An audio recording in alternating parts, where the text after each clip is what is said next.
오늘 우리에게 주시는 하나님의 말씀은 레위기 1장 3절부터 9절까지의 말씀입니다.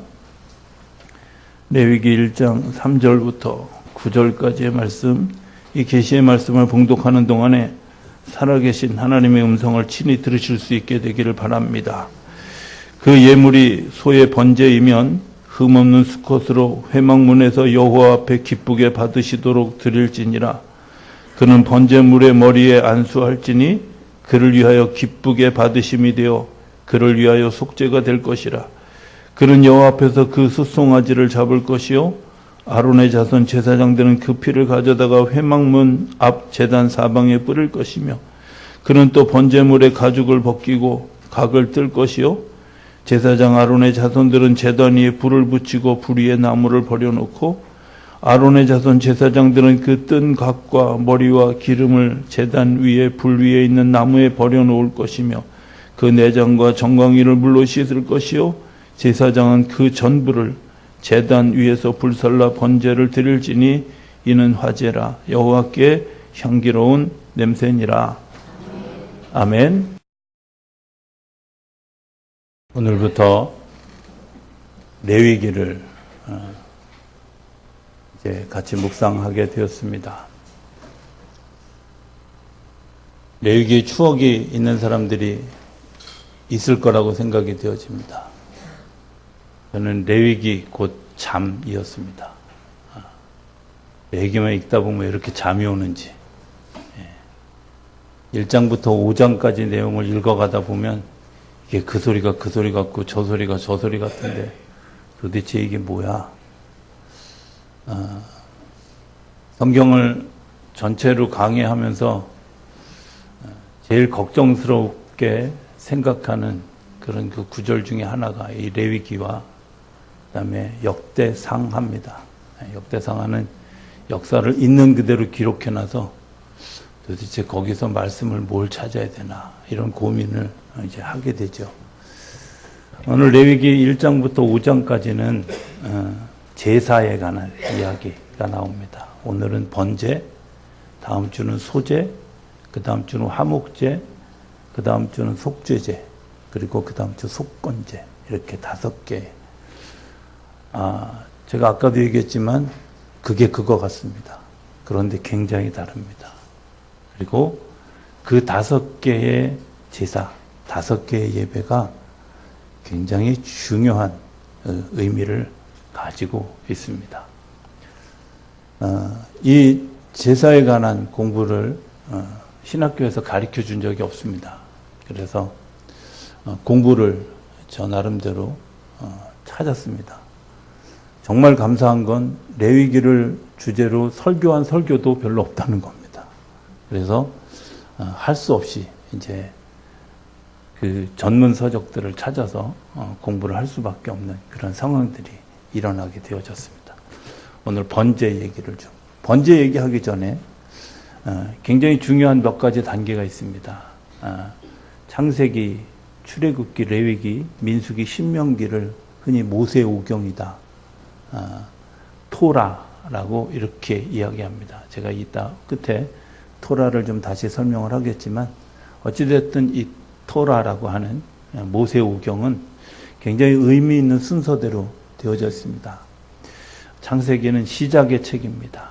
인류의 역사가 시작되고, 남자와 여자가 시작되고, 죄가 시작되고, 하나님의 구원 역사가 시작되어지는 곳이 창세기입니다. 시작의 책이죠. 출애굽기는 구원의 책입니다. 그래서 애굽 땅에서 이스라엘 백성들을 끌고 나오고, 그리고 그들이 광야에서 살아갈 수 있도록 하나님이 도우시고 도울 수 있는 그런 그 대책들을 만들어 주신 책이 출애굽기입니다. 레위기는 뭘까? 그거 얘기하기 전에 민수기는 민수기의 책 제목은 광야에서입니다. 히브리어 책 제목은 광야에서. 광야는 어디를 얘기하는 걸까? 예수 믿는 사람들이 살아가는 삶의 자리, 그러니까 교회이기도 하고요.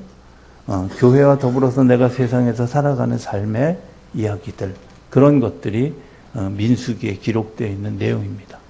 그리고 신명기는 그 사람들이 누리는 복, 그 사람들이 누리는 하나님의 축복을 이야기하는 것이 신명기입니다. 그럼 레위기는 뭘까요? 구원받은 사람들이 가져야 될 일종의 생활 지침, 그런 것들이 이 레위기에 기록되어져 있습니다. 그래서 좀 딱딱하기도 하고 때로는 좀 지루하기도 한 것 같고, 그러나 우리가 한편 생각해야 될 것이 있습니다. 그게 뭐냐면 신앙을 이야기할 때 신조라고 이야기하지 않고 신앙 생활이라고 이야기하는 것은 이론이 아니라 실제라는 겁니다. 많은 사람들이 전도하다 보면 뭐라고 이야기하나요? 제가 성경을 당신보다 더 잘 알아요. 이렇게 얘기하는 사람. 네, 그럴 수 있습니다. 성경을 문학을 공부하는 사람들도 성경을 읽고요. 미술을 공부하는 사람들도, 음악을 공부하는 사람들도 성경을 읽습니다. 어쩌면 목사님 저보다 더 많은 횟수로 성경을 읽었을지 모릅니다. 내용들이 더 잘할 수 있습니다. 그런데 진짜 중요한 건 내가 얼마나 그 내용을 알고 있느냐가 아니라 얼마나 그 내용에 내가 이해하고 내 삶으로 바뀌어 갔느냐 하는 것이 핵심입니다. 우리는 종종 신앙생활을 이론처럼 생각합니다. 나 다 알아. 주기도문 알고 사도신경 알고 나 다 알아. 십계명도 알아. 죄송합니다. 여러분들 하늘나라에서 베드로 수문장에 시험 볼 때 너 주기도문 외워봐. 사도신경 외워봐. 십계명 외워봐. 성경 구절 외워봐. 암송해봐. 이런 거 물어보지 않습니다. 뭘 물어볼까요? 아무것도 묻지 않습니다. 따지지도 않습니다. 이미 다 알고 있기 때문입니다. 왜? 삶으로 들여졌기 때문입니다. 번제가 나타나는 처음 장소가 창세기 3장에 나옵니다. 창세기 3장에는 가인이라는 사람과 아벨이라는 사람이 각기 번제를 드렸습니다. 번제를 드렸는데 웬일인지 모르지만 가인의 제사는 하나님이 받지 않으시고 아벨의 제사는 하나님이 받으셨다는 거예요. 그러니까 가인이 화가 났어요. 왜 화가 났을까? 아니, 똑같이 예배를 드렸는데 왜 하나님이 가인의 예배는 거절하시고 동생 아벨의 예배만 받으셨을까? 한 사람은 번제를 잘 아는 거였고요. 한 사람은 번제를 중간만 아는 거였어요. 번제에 네 가지 특징이 있습니다. 첫 번째는 다 태우는 겁니다. 다 태우는 겁니다. 심지어 오늘 성경에 보면 정강이와 내장까지 씻어서 다 태운다.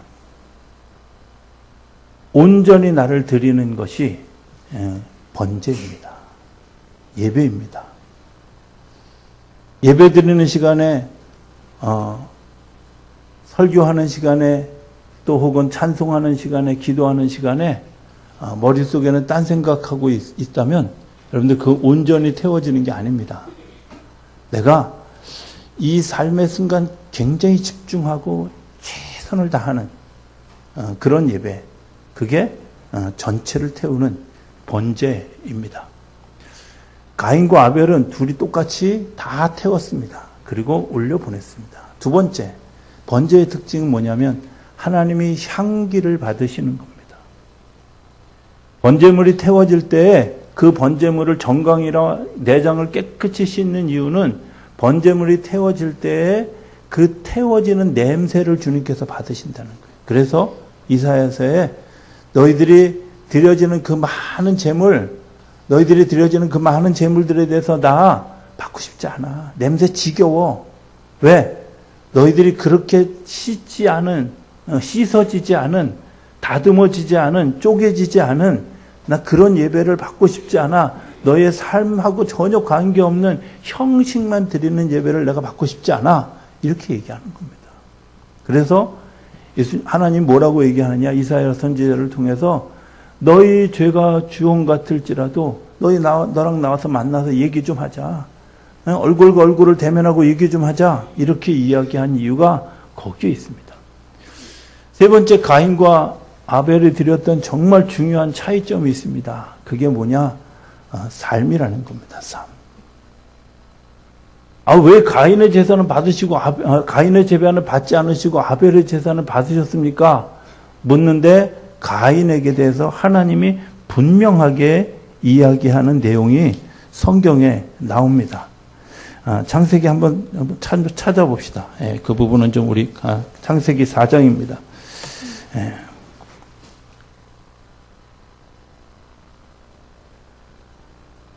6절 7절입니다. 창세기 4장 6절 7절 찾으셨나요? 6절 7절입니다. 여호와께서 가인에게 이르시되 내가 분하여 하면 어찌 됨이며 안색이 변하면 어찌 됨이냐 하고 설명하고 난 다음에 7절 내가 선을 행하면 어찌 낯을 들지 못하겠느냐 선을 행하지 아니하면 죄가 문에 엎드려 있느니라 죄가 너를 원하나 너는 죄를 다스릴지니라. 뭐에 실패했다고요? 가인은 하나님의 선을 따라가는 일에 실패했습니다. 아벨은 하나님의 선을 따라가려고 애를 쓰고 죄를 이기려고 하고 훈련되어졌다는 겁니다.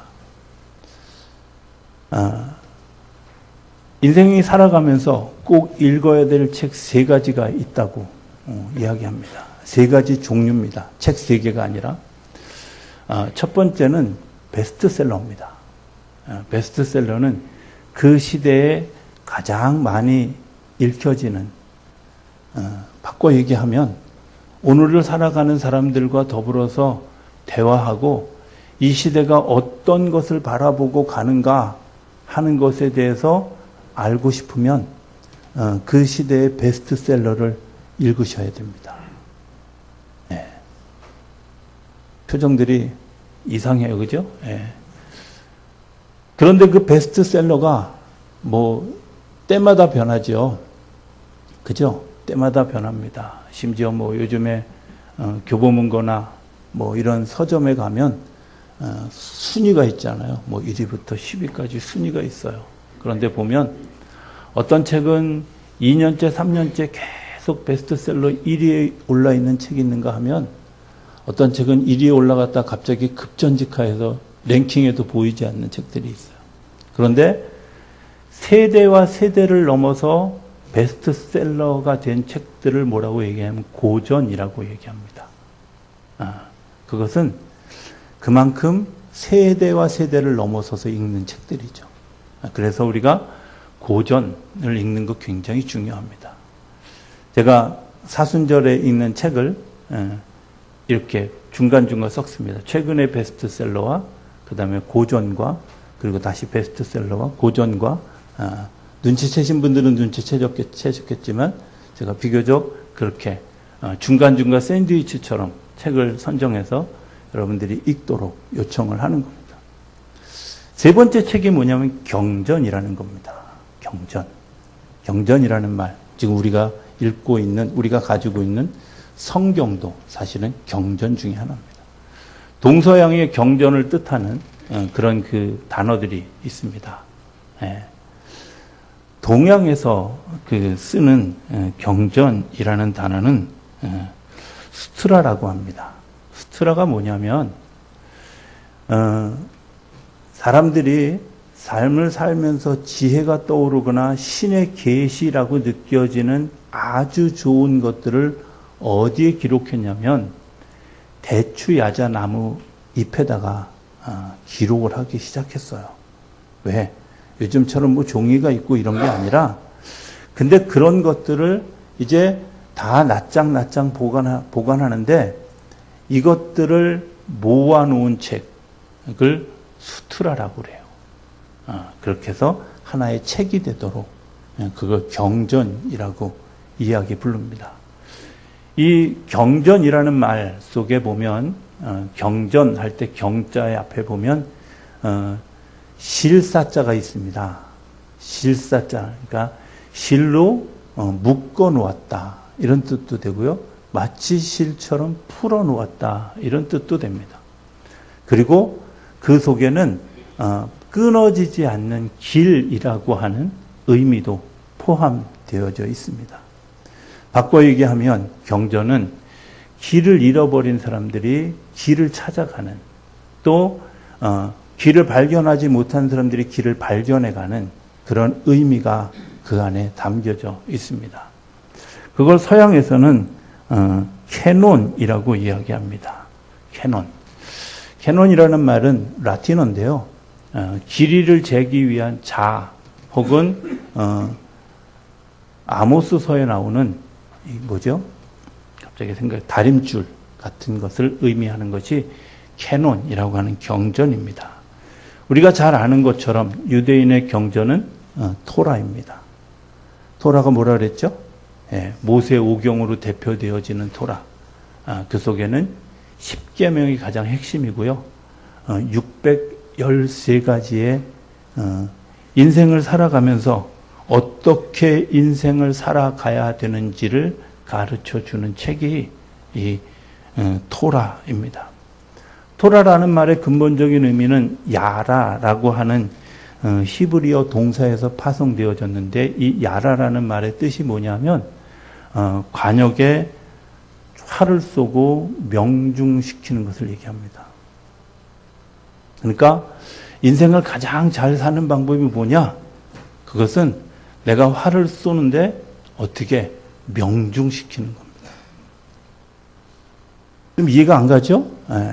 제가 그래서 그 양궁을 생각해 봤어요. 활 쏘는 거. 활을 쏘기 위해서 우리가 가져야 될, 준비돼야 될 것이 뭘까? 한번 물어봅시다. 여러분들 양궁 해보신 분이 있는지 모르지만, 양궁활을 한 번에 정말 이렇게 착 당겨서 활을 쏠 수 있을 때까지 준비가 된 분, 여기까지 한 번도 안 해봤는데 할 수 있는 분 하시면 제가 여러분들한테 100만 원 드리겠습니다. 이 말은 안 된다는 말입니다. 양궁 선수들 이거 막 금방 하는 것 같죠? 어렵습니다. 아니, 어려운 정도가 아니라 그 활을 당기기 위해서 훈련되고 몸이 준비되지 않으면 절대 이 활을 당기지도 못합니다. 이게 화살입니다. 이론적으로 생각해 보면 이런 겁니다. 지금 우리 올림픽에서 활을 쏘는 것을 70m 거리에서 쏩니다. 활을 내가 쏘는데, 활을 당겨서 활을 쐈는데 70m가 날아가야 합니다. 잘 이해가 안 가시나요? 70m가 날아가야 돼요. 그러니까 어마어마한 힘을 여기다 줘야 된다는 거예요. 그러기 위해서 내가 몸도 준비돼야 되고, 마음도 준비돼야 되고, 호흡도 준비돼야 되고, 그리고 그 활을 쏘기 위해서 내가 구조적으로 준비되어져 있는 내 삶의 준비가 있어야 된다는 거예요. 토라라는 말, 제가 지금 설명하는 이유가 뭐냐면, 신앙생활은 이론이 아닙니다. 신앙생활은 그냥 아무런 준비 없이, 아무런 훈련 없이, 아무런 개념 없이 그냥 할 수 있는 게 아니라는 겁니다. 훈련되고 준비되고, 내 몸도 준비되고, 내 마음도 준비되고, 내 호흡도 준비되고, 내가 그 훈련과 훈련이 쌓여져서 결국은 활을 쏘아서 명중시키는 것, 이게 인생의 길이라는 겁니다. 이게 인생의 중요한 포인트라는 겁니다. 제가 이 레위기 1장부터 5장까지를 묵상하면서 정말 놀랬던 것은, 여기에 굉장히 중요한 것들이 들어있는데 정말 내가 잘 몰랐구나. 오늘 그 첫 번째인데요. 첫 번째가 뭐냐? 내 삶을 온전히 드리기 위해서, 그 활을 내가 명중시키기 위해서 내가 뭘 준비하고 있는가를 돌이켜봐야 됩니다. 가인에게 얘기했던, 네가 선을 행하지 않고 죄의 문에 엎드려져서 네가 스스로 너를 관리하지 못하는 삶의 자리에 있기 때문에 내가 또 전부를 태웠지만, 향기를 올려드렸지만 나는 그 예배를 받을 수가 없어. 이렇게 얘기한다. 오늘날 많은 예배학자들이 뭐라고 얘기하냐면 예배에 성공해야 됩니다. 여러분들 왜 예배에 실패하는 줄 아십니까? 현란한 악기, 현란한 음악 이런 것들이 없어서 예배에 실패합니까? 설교자들이 시원치 않아서 예배에 실패합니까? 아닙니다. 죄송하지만 여러분들이 예배를 드릴 만한 준비가 되어 있지 않습니다. 설교자도 마찬가지입니다. 예배 드릴 준비가 되어 있지 않은 겁니다. 숨 고르기부터 시작해서 그만한 몸을 가지고 화를 당길 만한 힘을 가지고 그리고 영적 능력을 가지고 그 예배에 들어와야 하고 그 다음에 화를 쏘는 순간에 정말 숨이 딱 멈춰져서 그 한순간에 숨을 거기다 발휘해서 이 화를 쏴야 되는 그런 일들이. 군대 갔다 온 분들 아시지만 실제 사격을 하기 전에 뭐 하는지 아십니까? 총구 위에다가 동전 올려놓고요. 이거 이렇게 딱 잡아당기는데 동전이 떨어지지 않아야 됩니다. 동전 떨어지면 되게 맞습니다. 여러분들 시대는 안 그랬는지 모르지만 저희 시대는 그랬습니다. 동전을 떨어뜨리지 않으려고 이 손을 당기는 이 손이 정말 내가 당기는지조차도 모를 정도로 이 쏘는 순간에 집중해야 하는 것이 이 활이나 총의 특징입니다. 정말 무아지경에서 한순간을 딱 집중시킬 수 있는 그것, 그렇게 해야 거기 야라가 이루어지는 겁니다. 명중하는 것이 이루어지는 겁니다. 또 하나, 화살이 날아가는 거리는 직선으로 날아가지 않습니다. 모든 경우가 다 포물선으로 날아가. 그걸 예수님은 상징적으로 뭐라고 얘기하냐면 내가 곧 길이다.